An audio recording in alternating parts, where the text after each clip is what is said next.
Hello, everyone, and thanks for tuning in to tonight's episode of the Franchising 360 Show. I am Tim Parmeter, and this is our wonderful co-host, as always, Danielle Wright. And tonight on the Franchising 360 Show, we are going to basically get a big old mallet and smash and dispel a bunch of myths and misconceptions in the franchising world. One of the biggest goals tonight is see if I can ever actually say the word myth properly. So Danielle, you're going to go with that word. I'm going to go with the misconceptions word. But either way, we're going to smash the heck out of them. Oh, some myths. Myths. We're going to say that a lot. Yes, we are. And so how do we know what these myths and misconceptions are? First is back up and kind of who are we and what are we trying to do with this show? Is the Franchising 360 Show. We are taking a full 360 degree look at the world of franchising. Danielle, you have been in the franchising world for 15 years. Yes. Worked for lots of brands. Yes. Own a franchise consulting firm called Creative Shift, where you work with franchisors and franchisees. Yes. So this is correct. Not much, and your name Not is a myth. Your name is Danielle. Yes, not a myth. Perfect. We've got Perfect. that. We are married.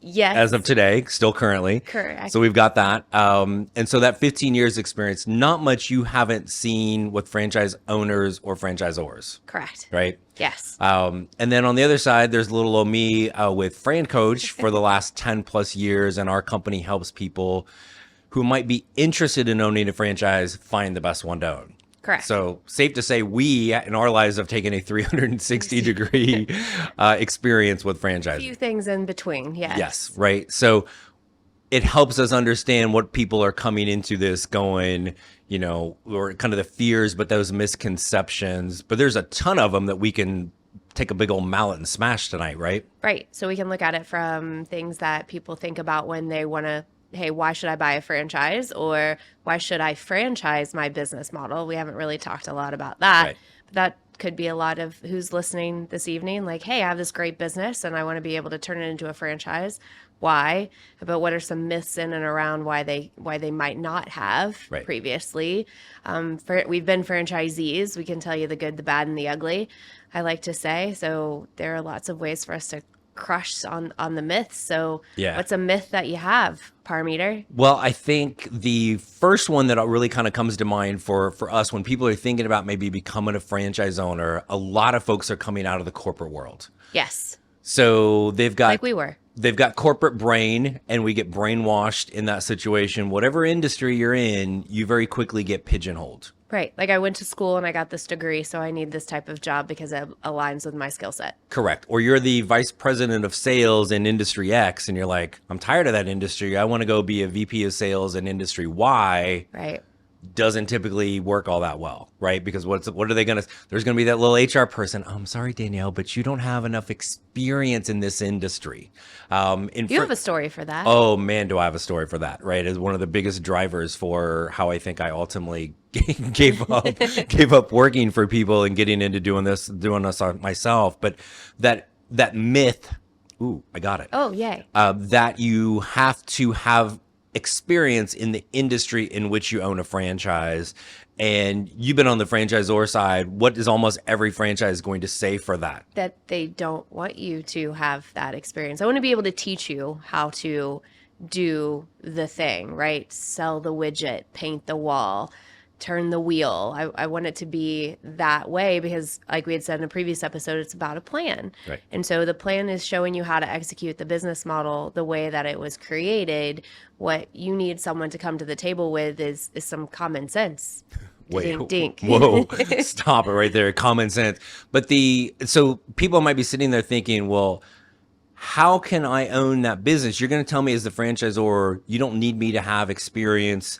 Let's try to think of give us an example of, I have one in my head, but give us an example of an industry or a franchise. Well, let's stick with the painting the walls, right, where we're recording here. There's a franchise on the bottom floor of where we are that's about painting, and every painting franchise will say, I don't need you to be the guy with the brush. Right. I don't want you. Well, I get a lot of people like, but I want to know how to do it. Well, great. Go buy a brush from Home Depot and get some Right. paint and slap it on the wall at home, and there you go. But we need you to be able to hire the people. We need you to be able to take the tutelage on finding the right person that has experience in painting a residential home, painting commercial buildings, any type of job you're going to get in that industry. We want you to find the professionals that have been doing it for years. We want you to be the manager. Right. We want you to inspire and motivate. I Right. don't want you painting the wall. Right. You're still going to learn how to do it in training, right? We always, you and I talk Doesn't off it air. just like brush up and down? Right. You and I talk off air about how like we got a sub reference in McDonald's, but like McDonald's owners learn how to make fries. They don't spend all day in there doing it. Right. They're looking for business owners, not the doer, which really kind of leads us into one of the other myths that will come up with franchise. Oh, it's just buying a job, right? So It can be. right, and it can be, and there's nothing wrong with that. But that industry experience is really kind of what we're getting at, where you don't need to. So let's come back to kind of that buying a job and a couple other big misconceptions in the world of franchising right after this on the Franchising 360 show. And we are back here on the Franchising 360 show. We are doing this whole like myth busting and talking about misconceptions. We talked about one of the biggest ones before the break of, oh my gosh, do I need industry experience to own a franchise? Absolutely not. And typically it's like they don't want that, but it kind of rolls into sometimes people are going to think that they are, the one, and I always kind of cringe when I hear it. Oh, franchise, I'm just buying a job. Danielle, what say you to that? You can. Like, you can buy yourself a job. I'm not going to tell you can't own a franchise. Right. And I currently have someone that is in a specific industry, and he specifically wants a franchise business that stays focused on that. Yeah. Because it's his skill set. He likes it. He's passionate about it. He just no longer wants to make other people money. Yes. So that's part of And I him buying himself a job. Well, and I think that's probably from my standpoint, as we talk to our clients thinking about owning a franchise, it's almost kind of insulting to the people who, I don't think they mean it that way, but to the people that really some of the happiest franchise owners kind of did exactly that. Right. Right. And I think part of what we do and what your team does is that's the point of having the consultations and the conversations. Right. Is let's get to what you say, the getting out of bed test. What gets me out of bed? So if your current job does, yet you just feel limited by how much money I can make and what's my potential growth, or where am I really going? How do I build something for myself? Then you can do that through a franchise, and you don't have to create it on your own. And again, it's a plan and it's a system in a box, and all of the code words that we keep saying. So let's bust some myths here, as you would like to say. Is you can buy a job, but the reality is it's you get to paint your own wall. Yeah. Like, how do you want to paint it today? Correct. It is such an incredibly individualized and personalized process. And one of the myths that we're going to talk about in a little bit is, what is there a top or is there a best franchise out there? But the majority of people are looking to come back to that industry experience, come in there and find a business that they can grow. So it's not necessarily it's not buying a job. It's really creating your own pathway for a business. As you would like to say, your better tomorrow. Your better tomorrow. Right? We create your better tomorrow here at Fran Coach. Thanks for pointing that out. As much as I know that makes you cringe every time that comes out there. Every single time, cringe worthy. So just you're a hater because you didn't come up with it. So we've busted that myth. We've busted that myth. What's the next myth? So I think the other thing is the other side of this is. Okay.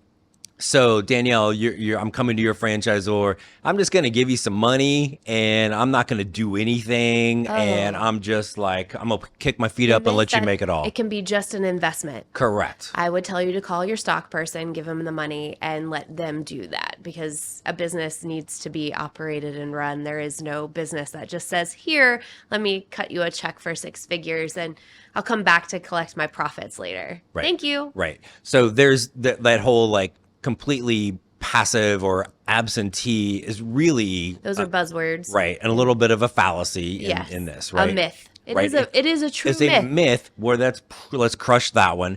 But there are things where I don't have to be full time into the business. Right. That is a thing. Right. So what we like to call that is either an executive business or a semi-absentee business. Right. Now, you guys at home will hear us say semi-absentee, and it's a lot. It's a dirty set of words. It's not just one word. It's a dirty set of words. It's really just kind of teeing yourself up for what what do you want in this next phase, Right. right? Everything that we talk about here with franchising, it's about a transition plan. So if you don't like the word franchising, like, well, what's my transition plan? Right. So if you bust the myth that it's a passive investment, it's not. It's something you want to be involved in.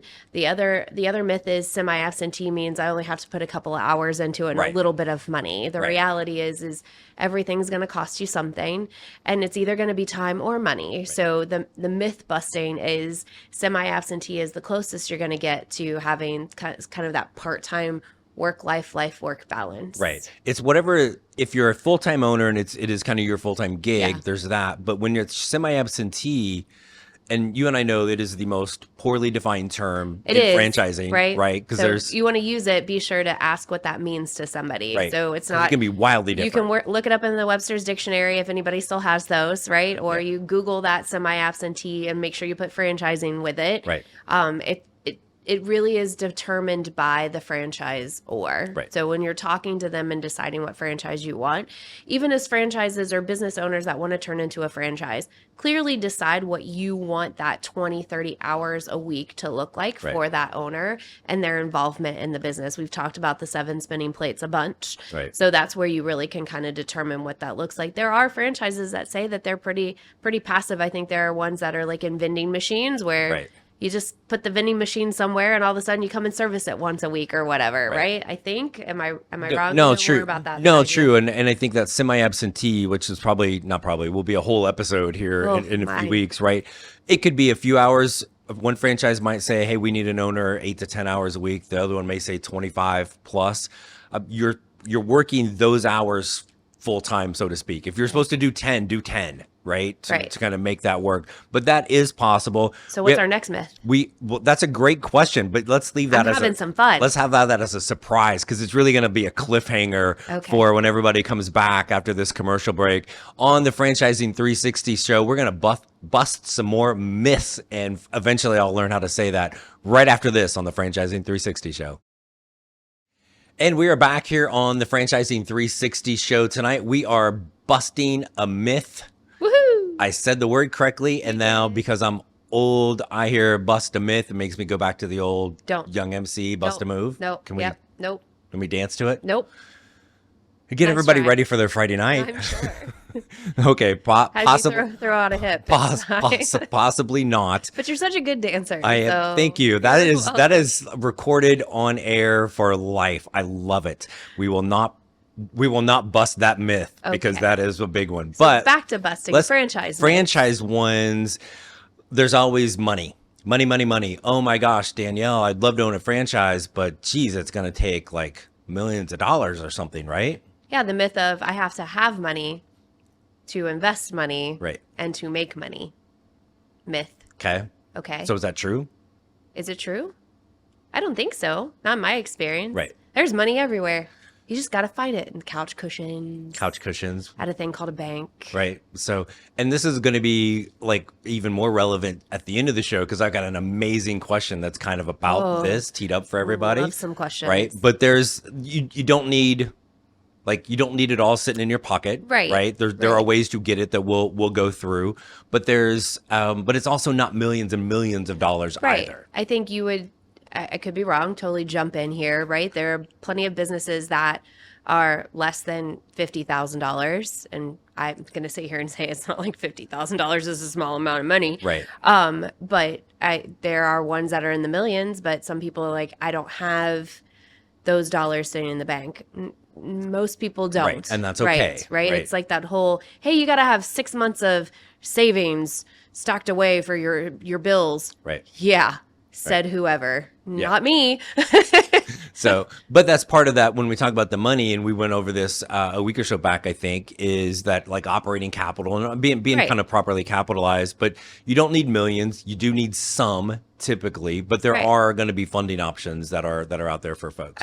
Your team's found alternatives, right? Like there's options for people. So I wouldn't say that you could have $0 like that. Right. But on the flip, that gives us an action plan, right? Like let's figure out what that needs to look like for you so that you can put everything into order. If that's really the get out of bed is I want to work for myself, then the myth that we're busting is that you don't have to have like millions to Right. invest millions. You But can I have make millions? dollars.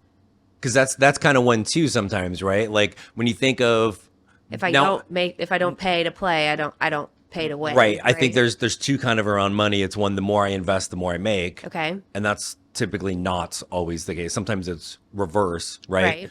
But there's also now somebody becoming a franchise owner, like, can I make $1 million? We talked about this. I struggle with telling you what you can make because that's an earnings claim, right? Correct. Like, so could you? I'm sure the potential is there for anyone to do that. Right. That again, the caveat is you. Right, exactly. Like, right. not me, Right. you. Finding the right fit, the money follows the fit. But again, it is there, but it goes back to the work and then all the ways in which you can grow that business Right. beyond What maybe that you're first going to unit. put into it isn't Right. always necessarily the money. There's a sweat equity piece. There's the work that you're going to do. Like, and really it's how much are you willing to borrow? Right. It's a dirty word, Risk.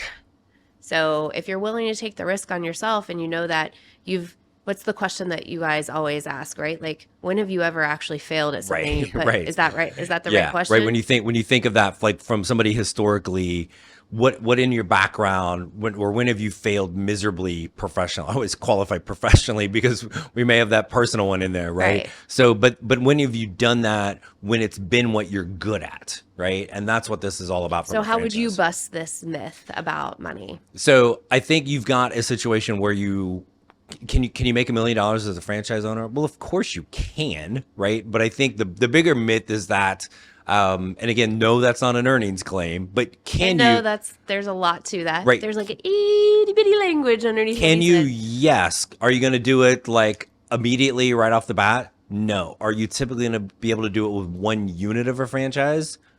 Probably not. Right. So then it gets into that scalability, and there's a whole nother thing of, what you make as an employee and what you think you're going to make as a business owner are two totally different numbers as well. As a plug for Biz TV, there are plenty of other shows on this network that can teach you about the art of investing. And they would also probably tell you, you don't put money into the stock market and become a millionaire overnight. Correct. If you did, you need to call me with your broker information. Right. Because that one stock or one unit of an Apple stock, like I don't care when you bought it, Right. you don't have $1 million in your bank account from that. Correct. Right. So, and then the other thing is I want to kind of come back to here in a second is on the franchisor side. Okay. Right. So there are kind of Let's clearly define that again, just so that anyone that might have missed, the franchisor is the group that creates the business model. Right. Think McDonald's. McDonald's is the 360 franchisor. Painting. Think Club Pilates. Those are the franchisors. Excellent. So, but what are some of the misconceptions for those franchisors?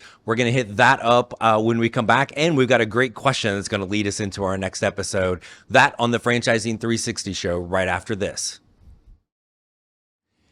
And welcome back to the Franchising 360 show. This is the myth busting edition. Again, insert like dramatic sound effect right there. We have talked about some of the myths and misconceptions about becoming a franchise owner. We've talked repeatedly about my inability to say the word myth with an S at the end.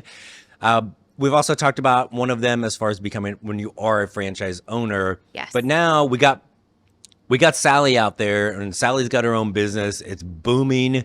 And she's like, maybe I want to turn that into a franchise. So what's some of the kind of misconceptions you've run across in all years on the franchisor side for Sally turning her business into a franchise? We've actually worked with that a lot, right? Like recently, you and I have gotten quite a few people that either they want to turn their business into a franchise or they just started franchising. And I think there are a bunch of myths. See, that's how you say it. Well done. Yeah, slowly articulate that you're going to make a lot of money by becoming a franchise. And I think they think it's also going to happen quickly, and it doesn't. Right. That's the bigger one, right? I mean, can you, again, like with everything, can you make a lot of money with it? Well, yes. Is it going to happen instantaneously? No. Can you say that word? Instantaneously. That's better. But myths is out. I can't do it. I don't know why. So there's that. I think everyone's really focused on how much money I can make and I can scale. I think owners that decide to turn businesses into franchises want to become the next hot thing on the gram, right? Right. And so it just takes time. And then there are the people that do it because they've been shelling out money and working it so hard and working in it versus on it, like Right. we like to say. And so being able to franchise it takes a little bit of the pressure off, and it can do all of those things. I think the biggest piece is time. The Right. myth is time. Right. Like, It's just not right away. And just because you've worked so hard at your business and you For love 10 your years, business, yes. you also have to realize that somebody else is going to look at it and go, nah, that's not for me. right. And that You're is like, the what? hardest. That's mine. That's right? the other myth, right? Like you can instantly like have franchise owners. It's the hardest to go from 0 to 1, Yeah. right? Like even day 1 of your business, it went really hard from day 1 Right. to day 365. Think, right? think of getting So that first customer when you first opened up. I bet you were the nicest person. Yes. Right. Are you the nicest person still? Probably not so much. Probably not. Probably a little jaded in there, Right. right? But just that overall, I think kind of really whether it's as a franchise owner or becoming a franchisor, it's just not like if you're looking not for quick. a quick win, it's Again, call your stockbroker, invest Right. the dollars, keep Right. running your business, maybe give it to your kids, right? Like Right. just choose a different path. right. Because I think what people need to know is it's not without its own struggles. Like you think you're Right. struggling on your own. Imagine you have 50 children. Think about that for Yes. just That's- 50. We're not talking like how many units are in a certain One system, halftime is right? hard Like, enough, There's let a system in fitness that has Love you, 1,000 Logan. units, right? So 1,000 units, you have 1,000 children that you now have to help and support. Right. I'm going to drop your mic there. Right. No, it is. And when you think that quick win as a franchise owner or a Feels good. franchisor, Feels right? good. Or that you're going to make all that money right away. If you went and got another job and they're like, well, here's your salary, it's $150,000. They don't give you that all on day one, No. right? Like it's doled out over. They do. over I need time. that gig. Right. Right. Where do I sign up for that? So just no, tons of things that are, and hopefully somebody out there was kind of thinking of these things a little bit anyway. But no, I love this, and there's probably a whole bunch more of Thanks these for sharing that the myths we could and get. allowing me to bust them, as you would say. Thank you for busting them, and thank you for saying the word. You're welcome. You're welcome. The word You're welcome. myths. So we have these amazing mugs. They are so cool. People are just flooding us with questions. So did you know that? Is that a myth buster too? No, that's a real thing. So, and we have a question today from Macy. Macy is in Florida. So, and she had a question about kind of the money thing we talked Okay. about earlier is, do I have to have all of that money in cash, or are there ways to get funding options or anything like that? Macy, you're at the right place. Yes. I think we know a few people. We're We're not one of them, but No. there are people. we know a guy. guy? Well, A girl? yes, because a guy named Shirley. So that will be. So our dear friend is actually our entire next episode is all about funding options and one of the premier lending and funding specialists in franchising. So Macy, we got you taken care of. Tune in. In the meantime, we'll get you one of these cups. You can lap up whatever you want right out of here, and it'll be awesome. So Danielle, what do you say next Friday, 8 Eastern, 5 Pacific? Let's do it again. I think I'm contractually bound. I think so too. And since you're my ride, we're going to make it happen. There So we go. until next Friday, thank you again for tuning in. The franchising360show.com. There's a little QR code on the screen, hopefully too, that works possibly. So reach out to us We're in franchising, not tech. anytime. Reach out. But until next Friday, 8 Eastern, 5 Pacific here on Biz TV. This is Danielle Wright. Bye. I'm Tim Parmeter, and this is the Franchising 360 Show.